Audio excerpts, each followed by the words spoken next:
वालेकुम। Sports world में आपको खुशामदीद कहेंगे। मैं हूं हिफ्सा इम्तियाज़ और चैंपियंस ट्रॉफी और ट्राई नेशन सीरीज़ के लिए कौमी स्क्वाड का ऐलान कर दिया गया है और इसी पर बात करने के लिए हमारे साथ स्टूडियोज़ में मौजूद होंगे जाहिद मकसूद साहब, यूसुफ अंजुम और इसके साथ साथ सलीम खालिक साहब भी हमें ज्वाइन कर रहे हैं। तो जो स्क्वाड अनाउंस हुआ है, सबसे पहले मैं जाहिद साहब आपकी जानिब आना चाहूँगी। अगर इंडिविजुअली बात करें तो आप क्या इस वक्त कॉम्बिनेशन देखकर आप क्या कह रहे हैं? देखें, अगर इसी स्क्वाड का ऐलान करना था तो मेरा ख्याल है इतने इंतज़ार की ज़रूरत नहीं थी, क्योंकि बुनियादी तौर पर यह कहा जाता था कि साइम अयूब की इंजरीज़ का बोर्ड इंतज़ार कर रहा है कि उसकी इंजरी का पता चले, और सबको पहले ही पता था कि उनकी अभी प्लस्तर चढ़ा हुआ है। जैसा कि आज मोहसिन नकवी साहब ने प्रेस कॉन्फ्रेंस में बताया कि उनका प्लस्तर उतर गया है और रिहैब में भी 3 से 4 हफ्ते लगेंगे। इसके अलावा तो कोई ऐसी चीज़ नहीं थी कि इतनी ताख़ीर की जाती, कि उसमें जो सरप्राइज़ एंट्री जो है वो फ़हीम अशरफ की है। इवन मेरे लिए तो उस्मान खान की भी है, बड़े अरसे से टीम के साथ ट्रैवल कर रहे हैं। फिर खुशदिल शाह जो जैसा कि पहले भी हम जिक्र कर चुके हैं, वो कई दफ़ा टीम में आए, कई दफ़ा निकले, वो अच्छे प्लेयर हैं, लेकिन अगर आखिरी उनको 6 या 7 ओवर्स में बारी मिलेगी वनडे में तो अच्छा स्कोर कर सकते हैं। मुल्तान सुल्तान की तरफ से भी बहुत अच्छा खेलते हैं, लेकिन अगर उन्हें 40 ओवर से पहले 37 या 38वें ओवर में विकेट गिर गई और खुशदिल को खेलना पड़ा तो उनके लिए मुश्किल हो जाएगा। इस जगह पर खेलने के लिए मेरे नज़दीक जो हसीबुल्ला ज़्यादा बेहतर थे। फिर ओपनिंग की अगर बात की जाए तो एक ओपनर तो आपने ले लिया कि जिनकी ऑटोमेटिक चॉइस थी। लगता था कि पहले भी फ़खर जमा के साथ ज़्यादती हुई, एक ट्वीट उनकी कहना चाहिए उनके कैरियर के रास्ते की रुकावट बन गई और उनको बाहर बिठा दिया गया। उनके साथ ओपनिंग कौन करेगा? अब बोर्ड का ये मौक़िफ़ है कि बाबर आजम या सऊद शकील करेंगे। सऊद शकील को पहले आपने वर्ल्ड कप में लिया 2023 में, आखिरी मैच उन्होंने खेला, उसके बाद उनको वनडे टीम से बाहर कर दिया गया। टेस्ट में बहुत अच्छा खेलते हैं, मिडल ऑर्डर पे आते हैं, कई मैचेस में उन्होंने संभाला दिया टीम को। अब सऊद शकील को मैं तो समझता हूँ एक दफ़ा फिर ओपनिंग पे भेज के आप ज़रा कुर्बानी का बकरा बनाएंगे, उनकी सलाहियतों को आजमाएंगे। और ख़ास तौर पर अगर बाबर को भेजना है तो यही सिलेक्शन कमेटी है जिसके रोहरुमा आकिब जावेद हैं, जो बार बार कहते थे कि PSL में जब बाबर खेल रहे थे कराची किंग्स की तरफ से हमारी टीम के ख़िलाफ़, लाहौर के ख़िलाफ़, तो हमने कहा था कि दुआ करें बाबर आउट ना हो, क्योंकि इनके इल्ज़ाम है कि वो स्लो खेलते हैं, तो वो रन रेट का ख्याल नहीं रखते, इसलिए एक ओपनिंग का भी बहरान होगा। फिर ख़ास तौर पर मैं मौके से फ़ायदा उठाता हुए स्पिनर्स पे भी आऊँगा। आपने सिर्फ एक इब्रार जो है इसमें शामिल किया, शायद इसके साथ सलमान अली आगा और फिर खुशदिल शाह से बॉलिंग करवाएंगे। दूसरी तरफ इंडिया के पास 4 बॉलर्स हैं, बल्कि इवन न्यूजीलैंड के पास भी बिल्कुल हम इंडिविजुअली भी जो प्लेयर्स हैं उन पर बात करेंगे। सलीम साहब बताइएगा, जो स्क्वाड अनाउंस हुआ है कुछ ऐसे नाम थे जिनका हमने सोचा नहीं था, जिक्र नहीं किया, तो कितना सरप्राइजिंग है ये स्क्वाड आपके लिए?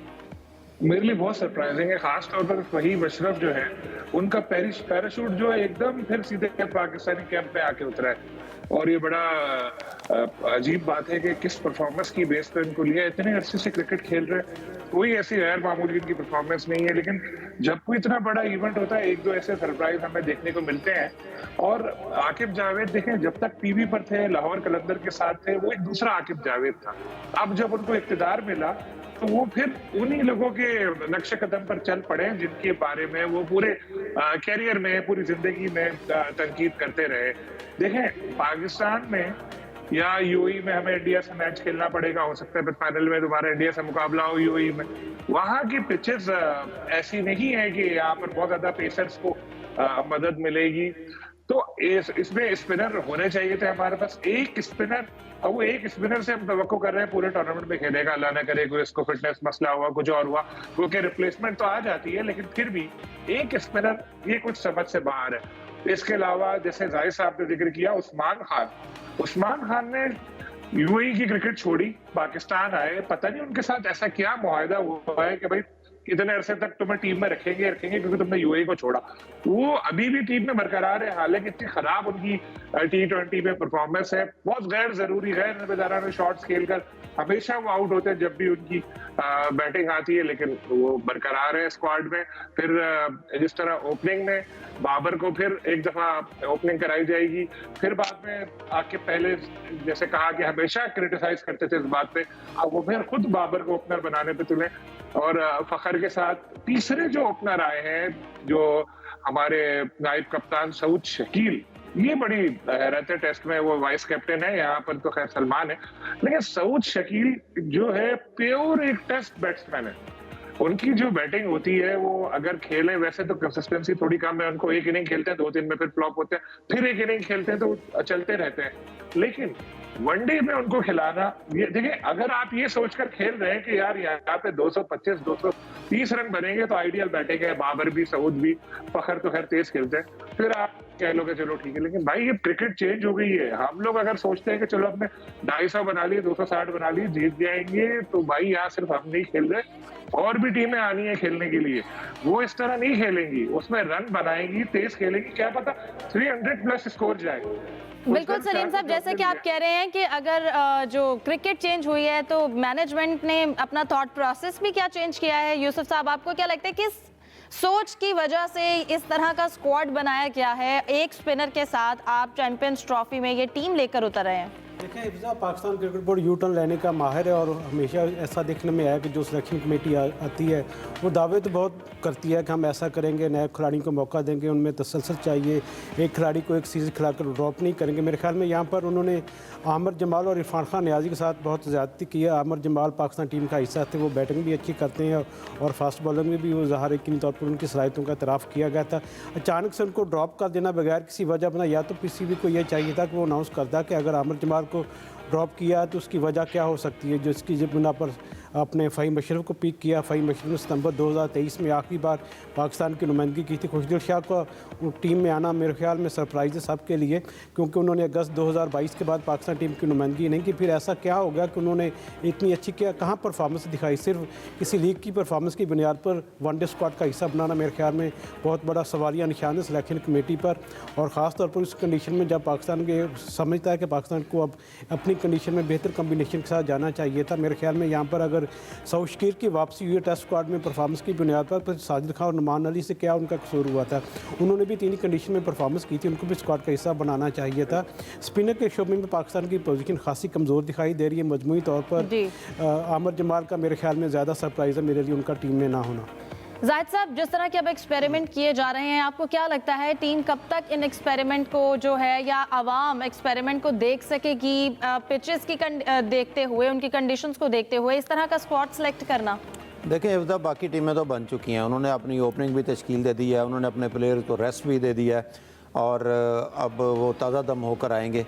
दूसरी तरफ हमारा तो अभी कम्बिनेशन ही नहीं बन रहा, क्योंकि ओपनिंग का अभी तक फैसला नहीं हुआ और सब पहले हम साइम का इंतज़ार करते रहे। यहाँ जैसा मैंने पहले भी जिक्र किया है, सबसे ज़्यादा हैरान कौन चीज़ है कि किस चीज़ का इंतज़ार किया जा रहा था स्क्वाड का अनाउंस करने में, और अगर करना ही था तो फिर न्यूजीलैंड के साथ 8 को मैच है, कम से कम वही हो लेने देते, अपना 18 या 19 खिलाड़ियों का ऐलान कर देते जो इन्होंने टीम में रखना चाहते हैं। उसके बाद क्योंकि 11 फरवरी तक तो आप टीम में आप में तब्दीली कर सकते हैं, फिर प्लेयर्स का पता चल जाता ओपनिंग पेयर सेट होता है या नहीं होता। जैसा पहले जिक्र किया है कि भारतीय टीम जो है 4 स्पिनर्स के साथ आ रही है। कुलदीप यादव हैं जिनको पाकिस्तानी बैट्समैन खेलते हुए अक्सर मुश्किलात का शिकार होते हैं, अक्सर पटेल हैं, जदीजा हैं उनके पास, वाशिंगटन सुंदर हैं जो इंग्लैंड के खिलाफ बहुत अच्छा है, जिन्होंने परफॉर्मेंस दिखाई।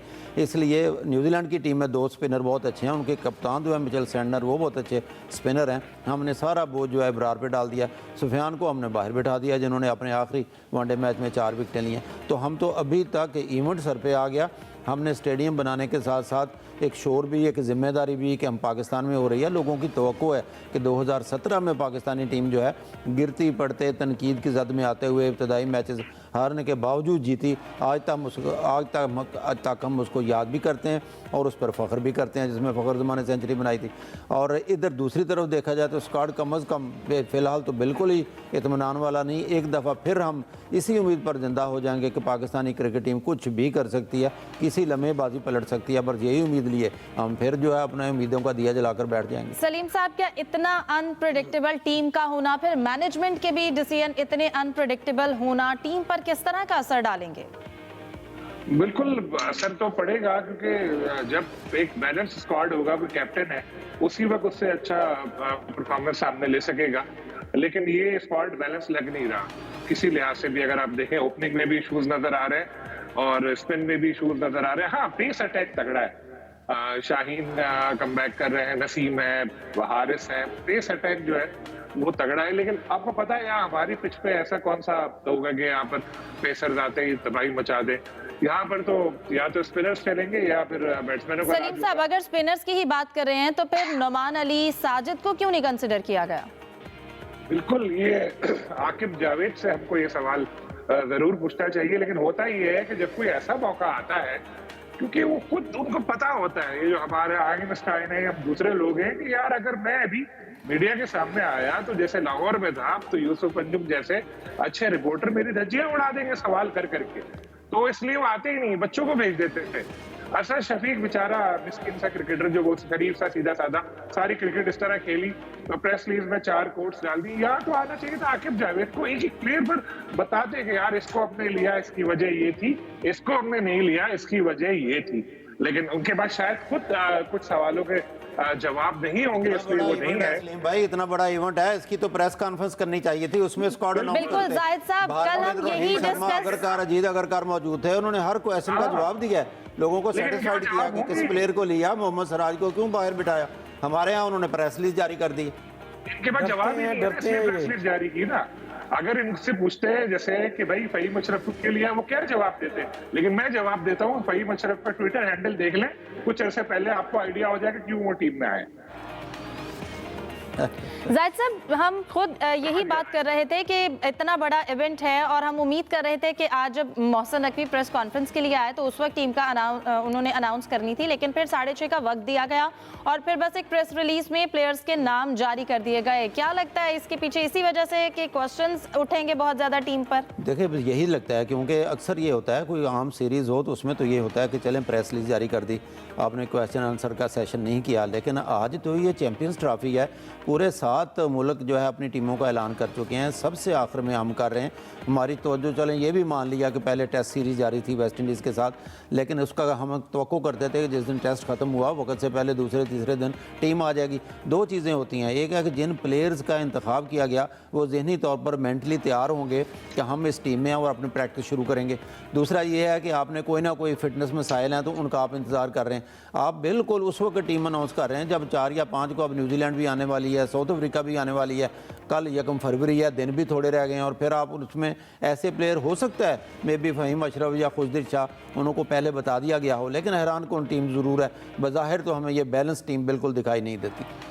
यूसुफ साहब, आप कहिएगा, अगर हम उस्मान की बात करें तो कितने चांसेस देने हैं, और अगर एक प्लेयर को इतने चांसेस देने, अगर उसके साथ इंसाफ किया जा रहा है तो फिर टीम के साथ कितनी नाइंसाफ़ी है? देखें, बहुत से सवालिया निशान है पूरी टीम सिलेक्शन पर, क्योंकि जिस तरह टीम का इंतखाब किया, अलग यही रहा था कि पाकिस्तान की टीम एक मजबूत कम्बिनेशन के साथ मैदान में उतारी जाएगी, इसलिए ताख़ीर भी की जा रही थी। लेकिन खुदा पहाड़ कहते हैं निकला चूहा, तो वही बात हुई है कि इसमें कोई ऐसी कम्बिनेशन हमारी जो सिलेक्शन कमेटी को बनाने में कामयाब नहीं हो पाई अच्छी तरह, जिसको सराहा जाना चाहिए था। उस्मान खान यकीनी तौर पर एक T20 के प्लेयर हैं, उनको इस तरह वनडे स्क्वाड का हिस्सा बना लेना मुतवातर, उसको कम्बिनेशन के साथ चांस देना, मेरे ख्याल में फिर अब्दुल्ला शफीक को भी चांस मिलना चाहिए था, वो हमारे अच्छे ओपनर भी थे, कम्बिनेशन भी अच्छा हो जाता। अगर उस्मान खान पर ही अपना पाकिस्तान सिलेक्शन कमेटी इतनी मेहरबान थी तो फिर मेरे ख्याल में अब्दुल्ला शफीक का भी हक बनता था कि उसको भी टीम में लेना चाहिए था। अब दुआओं की ज़रूरत होगी, ज़ाहिर है परफॉर्मेंस तो हमारे सामने अभी तक हम तवक्को कर सकते हैं कि अपनी कंडीशन में किस तरह की ये परफॉर्मेंस स्क्वाड देगा। दुआ है कि अच्छी परफॉर्मेंस दे, लेकिन इसके साथ साथ हमें दुआओं की ज़्यादा ज़रूरत पड़ेगी। सलीम खालिक साहब, खुशदिल शाह को ऐड किया गया है, आप क्या समझते हैं, कहां पर उन्होंने इतना अच्छा, या अभी रिसेंट कैसी परफॉर्मेंसेस रही जिस बेस पर उनको कंसिडर किया गया हो? देखिए, खुशदिल शाह की शमूलियत ने तो उनके घर वालों के दिल खुश किया होगा। हम लोग तो हैरान ही हो रहे हैं कि कैसे आ गया। अगर आप ये कहें कि बांग्लादेश लीग में बहुत अच्छा खेले वो, तो बांग्लादेश लीग की बुनियाद पर अगर हम टीम मुंतखब कर रहे हैं तो मैं क्या कह सकता हूँ। लेकिन वो एक 3rd स्टैंडर्ड की लीग है जहां पर इतने स्कैंडल रोजाना आ रहे हैं। आज एक बहुत बड़ा फिक्सिंग का भी केस उसमें स्कैंडल सामने आया है। उसकी परफॉर्मेंस की क्या वैल्यू है जहां पे सिर्फ इसलिए कि चौके छक्के ज्यादा लगे, उन्होंने बाउंड्री भी छोटी की हुई है।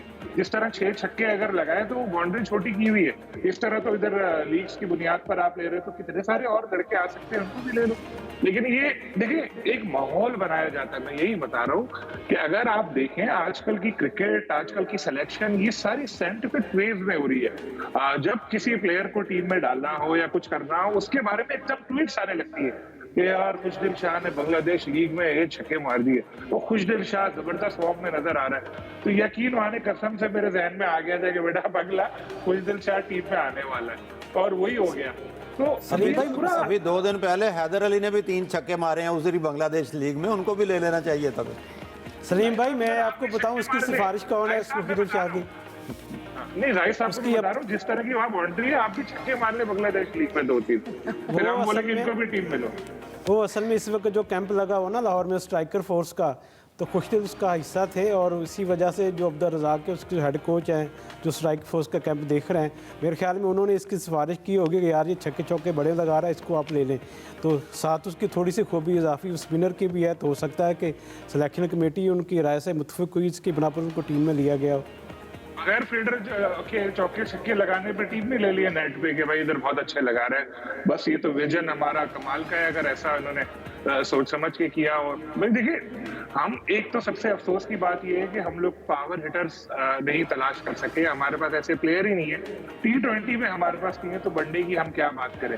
और इस कैंप के जरिए अगर हम सिर्फ सोचें कि यार ये स्ट्राइक कैंप लगाया तो ये आएंगे लड़के आके कमाल कर देंगे, वो इतना आसान नहीं है। खेल खेल कर और खुदादाद सलाहियतें होती है जिसकी बुनियाद पर ये चीज होती है सिर्फ। लेकिन मैं अभी भी ये कहूंगा कि ये लीग वीक की बुनियाद पर, खाली एक इवेंट की बुनियाद पर जो है आप अगर टीम सेलेक्ट कर रहे हैं तो ये बहुत गलत है। और होपफुली बीइंग अ पाकिस्तानी हम लोग तो सब यही चाहते हैं टीम बहुत अच्छा परफॉर्म करे, लेकिन जो स्क्वाड सेलेक्ट किया है इन्होंने, मेरा ख्याल है इस वक्त वो खुद भी मोबाइल फोन बंद करके बैठे होंगे, उनको पता होगा कि अभी हमारा इस वक्त चल रहा होगा सारे चैनल्स पे इधर। जाहिद साहब, जिन खिलाड़ियों को ड्रॉप किया गया है, इरफान खान नियाजी, अब्दुल्ला शफीक और दीगर, आपको क्या लगता है फिर उनको ड्रॉप करने की क्या ही रीज़न होगी?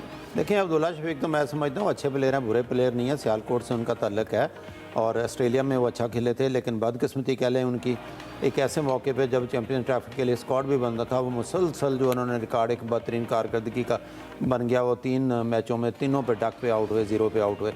तो अब्दुल्ला शफीक तो इसकी नज़र हो गया। इरफान नियाजी का, जैसे यूसुफ अंजुम साहब ने कहा, उनके साथ ज़्यादती है, हार्ड हिटर हैं जैसे खुशदिल को कहा जाता है, ऐसे तो इरफान नियाजी भी खेलते हैं।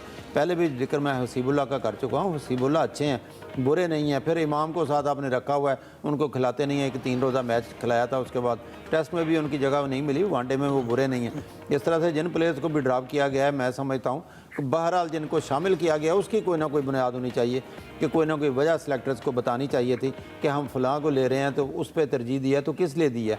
अगर ये फेस भी करते तो इन्होंने यही कहना था कि हमने टीम कम्बिनेशन देखते हुए ये टीम बनाई है, तो कम्बिनेशन हमारी समझ में तो खैर नहीं आ रहा, ना ओपनिंग का आ रहा है ना स्पिनर्स का आ रहा है कि बाकी टीमें स्पिनर पर रिलाई करेंगी जैसा कि पाकिस्तान की पिचेज़ होती हैं, इवन दुबई की पिच भी होती है। फास्ट बॉलर्स यहाँ बहुत ज़्यादा कारगर साबित नहीं होते, स्पिनर्स ज़्यादा चलते हैं और फिर बैटिंग अच्छी करनी पड़ती है। और बैटिंग का शोबा ही हमेशा पाकिस्तान का हमें कमज़ोर दिखाई दिया, क्योंकि बॉलर्स तो अपना कोई ना कोई रोल प्ले करते ही रहते हैं हर मैच में। ठीक है, बॉलर्स की बैटर जो टीम कॉम्बिनेशन है, अगर इसको हम अरेंज करें तो वो भी कैसे होगा, इस हवाले से बात करेंगे, लेकिन एक ब्रेक के बाद आप हमारे साथ रहिए।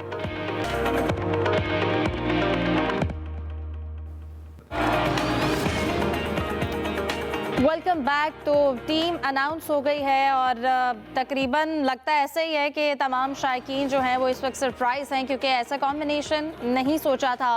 अब सलीम साहब, जो कॉम्बिनेशन अब सामने आया है, इसको देखकर साइम अयूब की कमी कितनी फील हो रही है?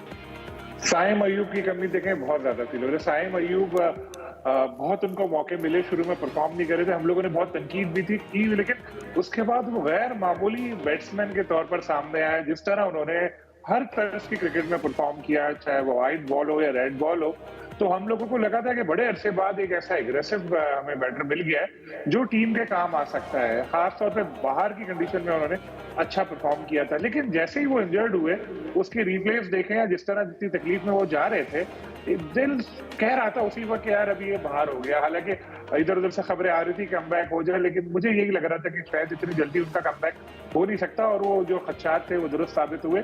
पाकिस्तान को कमी महसूस तो होगी, लेकिन साथ में खुश आइन बात यह है कि फखर जमान वापस आ गए हैं और फखर बहुत अच्छी फॉर्म में है।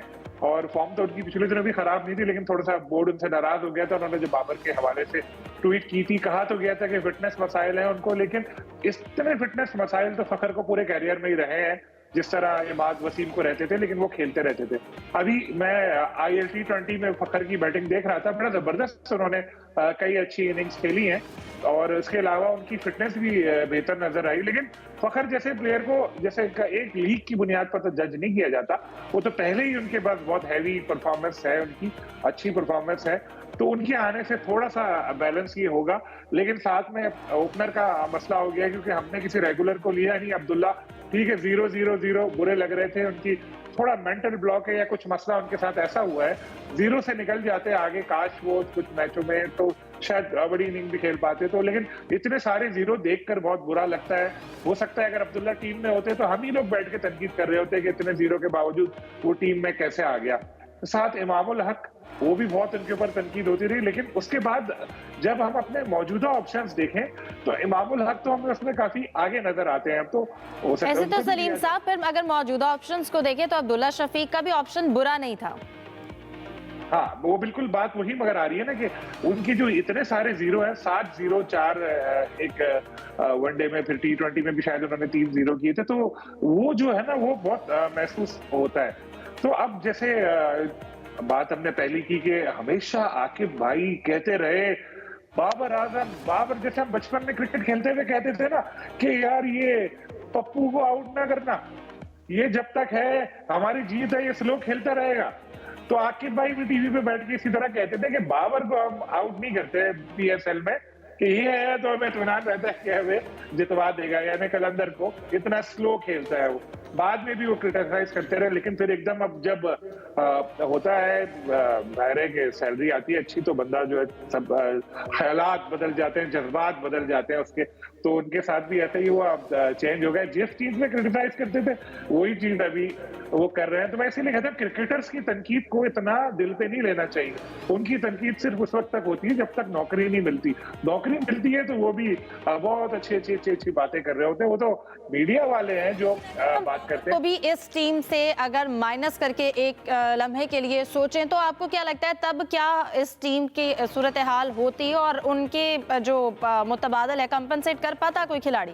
देखें इब्जा, बाबर आजम पाकिस्तान का सबसे बड़ा खिलाड़ी है और ये हम सब में मानना चाहिए, चाहे T20 हो, चाहे टेस्ट मैच हो, चाहे वनडे फॉर्मेट हो। उसके सिवा कोई ऐसा हमारे पास मुतबादल नहीं है जिसकी वजह से हम समझें कि बाबर का रिप्लेसमेंट कोई हो सकता है। बाबर आजम को थोड़ा सा अपनी फॉर्म पे थोड़ा बेहतर करना पड़ेगा। उन पहले उन्होंने यकीनी तौर पर एज ए कैप्टन परफॉर्मेंस जो दी थी उस पर थोड़ा सवालिया निशान हमेशा उनकी बैटिंग स्ट्राइक के हवाले से रहा है। लेकिन अब बाबर आजम के पास कोई प्रेशर नहीं है और ये मौका होता है इतने बड़े इवेंट में खुद को परफॉर्म करना। ICC T20 वर्ल्ड कप में अच्छा परफॉर्म नहीं कर पाए, जिसके बाद उनकी जो परफॉर्म थी वो डिस्पन उससे रूठ गई थी। तो विराट कोहली और बाबर आजम के साथ आजकल एक जैसा मामला चल रहा है। अभी गो के जनूबी अफ्रीका के खिलाफ सीरीज में कुछ बाबर आजम ने स्कोर करने की कोशिश की है, कुछ बेहतर हौसला में अच्छा रहे साउथ अफ्रीका में। तो मेरे ख्याल में बाबर आजम के पर तो कोई सवाल बनता ही नहीं है कि उनको टीम में नहीं होना चाहिए। उनका टीम होना यकीनी तौर पर पाकिस्तान के लिए एक अच्छी बात है कि उनकी वजह से पाकिस्तान की जो कम्बिनेशन वो अच्छा दिखाई देता है। एक उम्मीद की किरण वाहिद बाबर ही होते हैं, जब तो विकेट पर खड़े रहते हैं गो के बाज़ वो अक्सर हम तनकीद भी करते हैं कि स्ट्राइक रेट उनका थोड़ा स्लो है, तो उनको बेहतर करने की ज़रूरत है। मेरे ख्याल में बाबर आजम को थोड़ा इस पर फोकस करना होगा। जब वो अब दोबारा इतनी दफ़ा हम उनको देखेंगे वनडे स्क्वाड में तो वो अच्छा परफॉर्म करते आएंगे। बाबर के अलावा मेरे ख्याल में कोई इस वक्त ऐसा खिलाड़ी है नहीं हमारे पास डोमेस्टिक में जिस पे एतबार किया जा सके, एतमाद किया जा सके, वो टीम को लंबा इनिंग्स दे सकते हैं। और वैसे तो मजमूई तौर पर अगर बात की जाए, वेस्ट इंडीज़ ने हमारे पूरे क्रिकेट का जो ढांचा है उसका पोस्टमार्टम करके रख दिया है। पहले हम इतराते थे कि हम स्पिन ट्रैक बनाकर गैर मुल्की टीमों को फंसा लेंगे, लेकिन गैर मुल्की टीमों ने इस फार्मूले का तोड़ निकाल लिया। अब हमारे पास पाकिस्तान का कोपिंग मैकेनिज्म ये है कि एक स्पिनर को आपने ऐड किया है। मुदस्सिर नज़र साहब साबिक क्रिकेटर हमारे साथ मौजूद हैं। बहुत शुक्रिया मुदस्सिर साहब आपके वक्त का। जो स्क्वाड अनाउंस किया गया है चैंपियंस ट्रॉफी और ट्राई नेशन सीरीज़ के हवाले से, आप उस कॉम्बिनेशन पर क्या कहेंगे? पाकिस्तान के एक तो खुशाइन बात है कि 4 फास्ट बॉलर्स इन्होंने सेलेक्ट किए हैं कि तो जो सारे एक्सपीरियंस बॉलर हैं, रिवर्सिंग भी करते हैं और तेज़ भी हैं।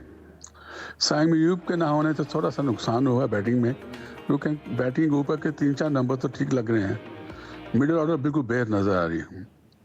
और फिर क्योंकि काफ़ी डेस्परेट है पाकिस्तान ऑलराउंडर के लिए, इसलिए फ़हीम अशरफ का इन्होंने इंतखाब किया है। तो मिडिल ऑर्डर और साथ 5वां बॉलर मुझे क्वेश्चनेबल लग रहा है पाकिस्तान का। ये पाकिस्तान टीम को इसका नुकसान हो सकता है। बाबर आजम की बात हमने पहले की है, उसके साथ साथ अगर हम स्पिनर की बात करें, सिर्फ इब्रार अहमद के साथ इन कंडीशन में खेलना आप समझते हैं कि एक बेहतर कम्बिनेशन है पाकिस्तान के लिए? एक अगर इजाफी स्पिनर रख लिया जाता मजीद तो ज़्यादा बेहतर हो सकता था। किसकी बात कर रहे हैं जी? स्पिनर की इब्रार के साथ एक और इजाफी स्पिनर स्पेशलिस्ट बिल्कुल अगर बिल्कुल होता है। एक spinner out and out spinner कम है और बहुत ज़्यादा इन्हिसार हो रहा है सिर्फ 3 4 5 बॉलर पे भी। अगर किसी को मार पड़ गई तो सब्स्टिट्यूट कोई नहीं है, कोई ऐसा नहीं है को जो कि फिल इन कर सके फॉर्म। काफ़ी सारे प्लेयर्स यहाँ ना बॉलर है ना बैट्समैन है, कोई इतनी बड़ी आइडेंटिटी नहीं है उनकी, कोई सॉलिड आइडेंटिटी कोई नहीं है। और क्योंकि काफ़ी सारे मैचेस जो सारे मैचेस सब कॉन्टिनेंटल कंडीशन में होने, दुबई की पिच भी पाकिस्तान की तरह होती है, तो एक पायादार स्पिनर की कमी महसूस होगी। मुदस्सिर साहब, अगर हम ओपनिंग जोड़ी की बात करें तो आपको क्या लगता है, फ़खर और साउथ का कॉम्बिनेशन ज़्यादा अच्छा होगा या फ़खर और बाबर का? मेरे ख्याल में जी जो पाकिस्तान के मैं इस वक्त बैटिंग जो टीम देख रहा हूँ, मुझे तो लग रहा है बाबर आजम ही ओपन करेंगे फ़खर के साथ। और फ़खर क्योंकि काफ़ी तेज़ खेलते हैं, बाबर उनके साथ एक स्टेडी रेट पे जाएंगे, 3 और 4 पे दूसरे आएंगे लड़के। साउथ शकील के आने से यह है कि इनके मिडल ऑफ में थोड़ी सी स्टेबिलिटी आ गई जो कि मिसिंग है, क्योंकि उसके बाद भी काफ़ी सारे लड़के जो हैं वो जाने पहचाने नाम नहीं हैं उनके, या जो खेले हैं 3 4 5 6 मैच खेले हुए हैं, इन एंड आउट हुए हुए हैं। मुदस्सिर साहब, आपका यूएई का तो बहुत एक्सपीरियंस है माशाल्लाह, वहाँ पे जॉब भी की, वहाँ पिचेस को भी समझते हैं। पाकिस्तान और इंडिया का मैच वहाँ पे हो रहा है जिसको इवेंट की जान कहा जाता है।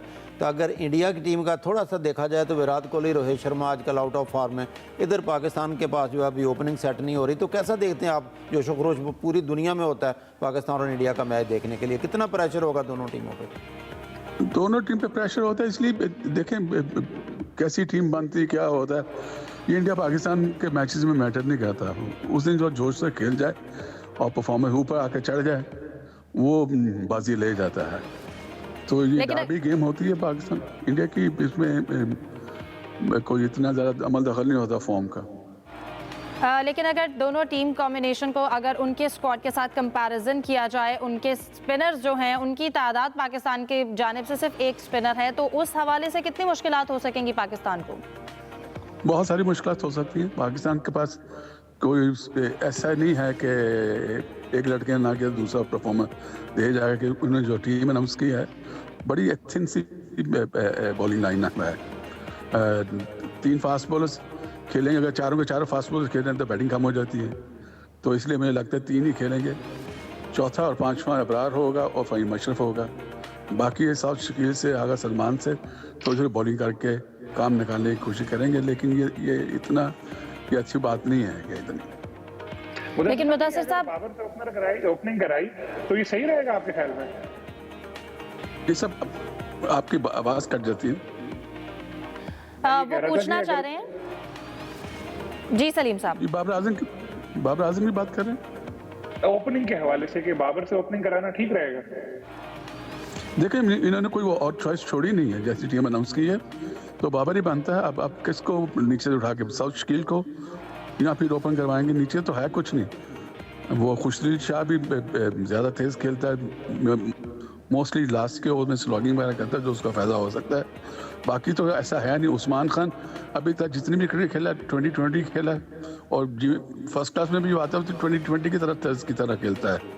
कोई खातखा परफॉर्मेंस उसकी ऐसी नहीं है कि आप कह सकें कि डेफिनेटली वो परफॉर्मेंस देगा। अल्लाह करे वो करे, लेकिन अभी तक उसके जितने भी तर्ज है खेलने का, वो जैसे मोहम्मद हारिस है, वो इनका भी यही है कि बस आके हिटे मिटे मारते हैं।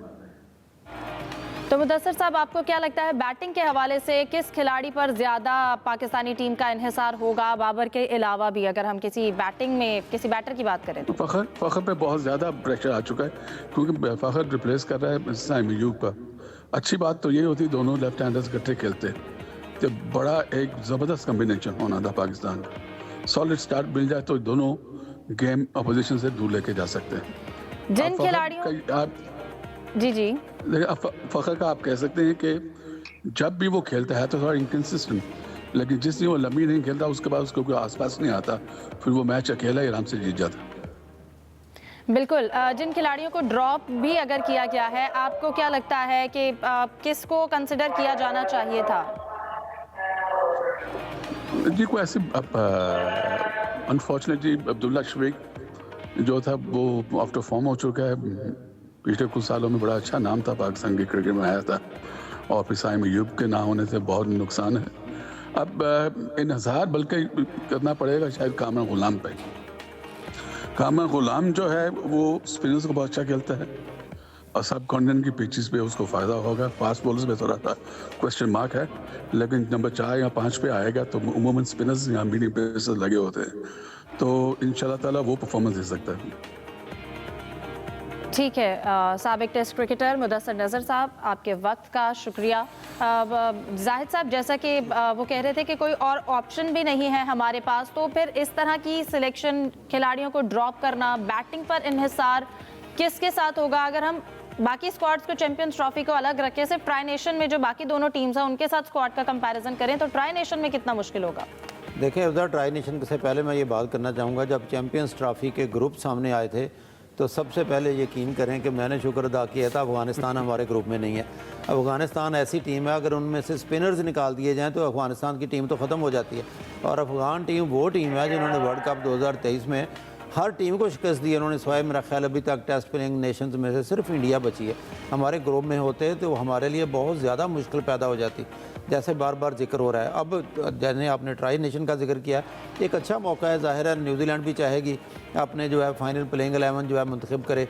8 को मैच है यहाँ पे, फिर 10 को दोनों टीमों का साउथ अफ्रीका और उनका मैच है। साउथ अफ्रीका थोड़ा बहरान का शिकार है क्योंकि उनके जो है नोकिया सबसे अच्छे जो फास्ट बॉलर हैं वो भी अनफिट हो चुके हैं। उनकी जगह पे जिस पार्ट टाइम बॉलर को लिया गया था वो भी अनफिट हैं।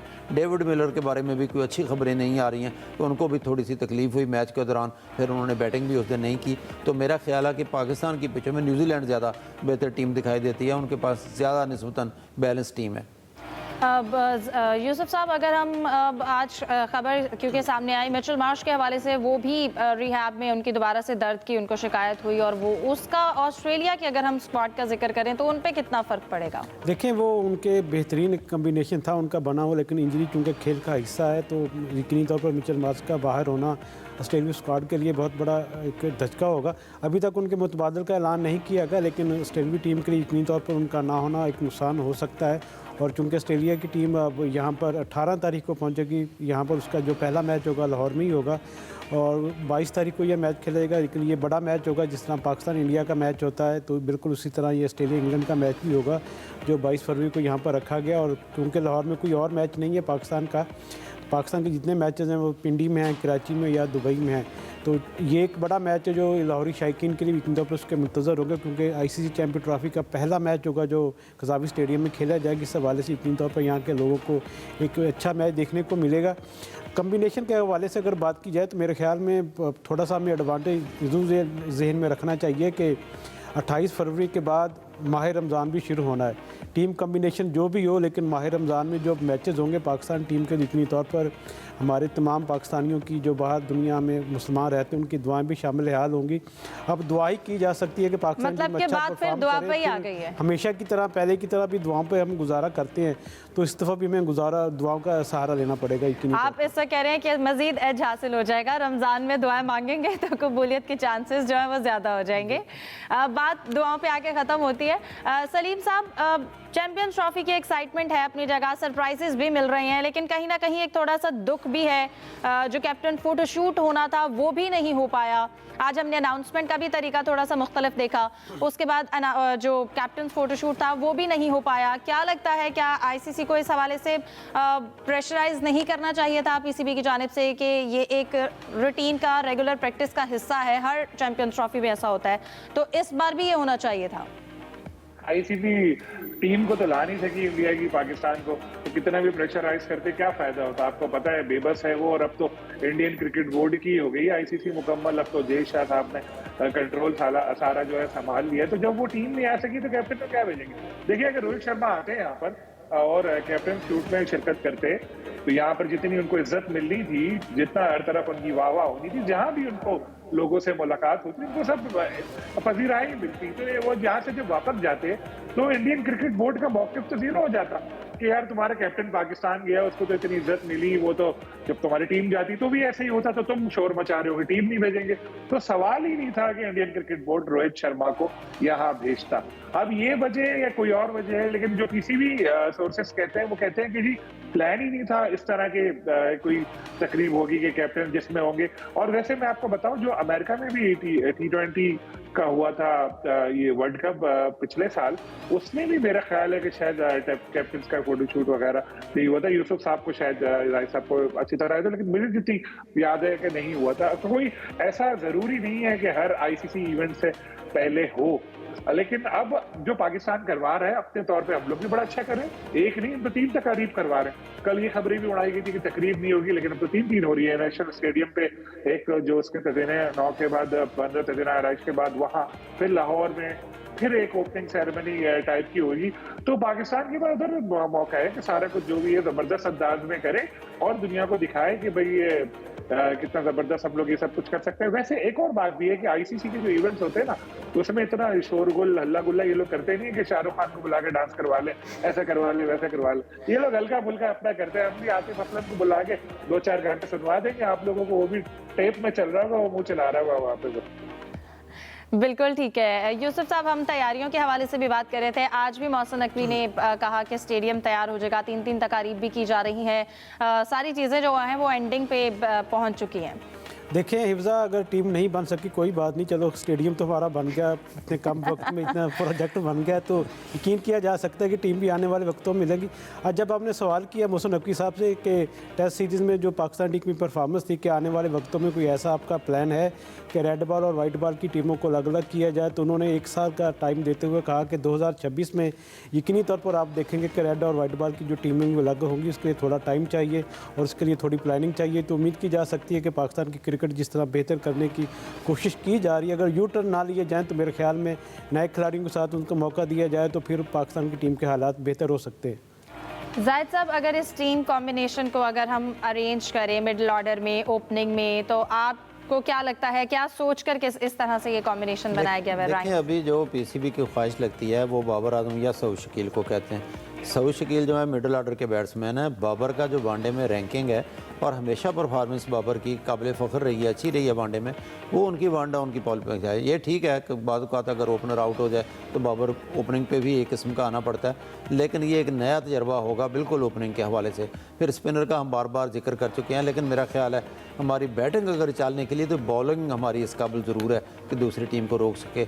और फिर ख़ास तौर पर ये जो पहले सीरीज़ हो रही है और न्यूजीलैंड के साथ मैच है, इसमें ही अंदाज़ा हो जाएगा कि पाकिस्तान किस प्लेइंग 11 के साथ आगे जाना चाहता है, क्योंकि ये जो ट्राई सीरीज़ है इसमें एक मैच पाकिस्तान ने यहाँ न्यूजीलैंड के साथ खेलना है, साउथ अफ्रीका के साथ कराची में खेलना है, और फिर पाकिस्तानी टाइम अगर क्वालिफाई करती है तो गोया के 3 मैचेस पाकिस्तान को मिल सकते हैं अगर फाइनल तक पहुँचता है। तो 3 मैच इनफ हैं पाकिस्तान को अपनी प्लेइंग 11 सेट करने के लिए चैंपियंस ट्रॉफी को टारगेट को सामने रखते हुए। वैसे सर जी जाहिद साहब, साथ में फील्डिंग भी अच्छी करना पड़ेगी, सिर्फ बैटिंग बॉलिंग से काम नहीं चलेगा, ना दुआओं से काम चलेगा। फील्डिंग जब तक अच्छी नहीं होगी, मेरे ख्याल में ऐसे तो ना के रमजान में दुआएं मांगनी है, दुआओं का असर तो होगा, वो भी रमजान में रोजे रख के दुआएं मांगेंगे। सलीम साहब, अनप्रेडिक्टेबल टीम और उस टीम के साथ आज मोहसिन नकवी ने कहा कि हम ये कब सारे पाकिस्तानी चाहते हैं कि हम चैंपियंस ट्रॉफी जीतें, तो आपको लगता है कि कोई सरप्राइज मिलेगा और हम जो है वो ट्रॉफी हासिल करने में काम कहा है इंशाल्लाह हम जीतेंगे मोहसिन नकवी से। अनप्रेडिक्टेबल टीम है, कुछ भी हो सकता है, रमजान में है, दुआएं भी मांगेंगे। देखें, मुसलमान टीम हमारी अफगानिस्तान की भी है, बांग्लादेश की भी मुस्लिम टीम है, वो लोग भी दुआएं मांगेंगे, वो भी क्रिकेट में स्किल भी साथ है, दुआएं तो चलती है। लेकिन ये और अगर सिर्फ उम्मीद यही है, जैसे होम ग्राउंड पे इवेंट हो रहा है, सबसे बड़ी बात तो ये है ना कि होम ग्राउंड पे इवेंट है, वैसे ही अपने लोगों के सामने खेलते हुए एक नया जोश व जज्बा तो प्लेयर्स में आ ही जाता है। तो अगर हमारे जैसे पुराने प्लेयर्स हैं, फखर हैं, बाबर हैं, रिजवान, इनमें से कोई परफॉर्म कर गया, और जैसे ये सऊद और इनको जो लिया गया है उस्मान को, बड़े सवाल तो हैं इनके ऊपर।